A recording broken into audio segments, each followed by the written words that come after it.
try natin isara yung pintuan na ginawa ko, yung sliding.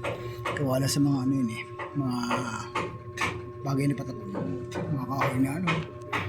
Then naisipan kong sakto pala, yung ginawa ko siya ganyan ngayon. Ito, testing natin siya. Okay naman yung sliding niya, kahit teka-teka lang, wala siya kahit na ano.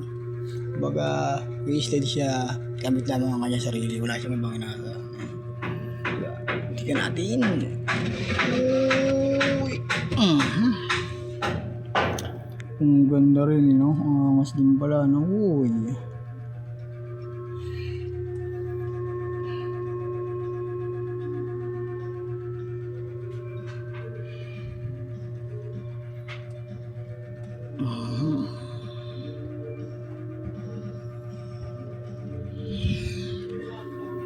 Ngayon babalik natin kung okay naman siya mag-slide babalik.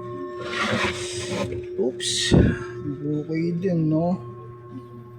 Angas din pala eh, no? Ito yan na, pinakita ko lang sa inyo kung paano siya gumagana. Kailangan lagi mo siyang i-charge para gumana na maayos. Ganun yun.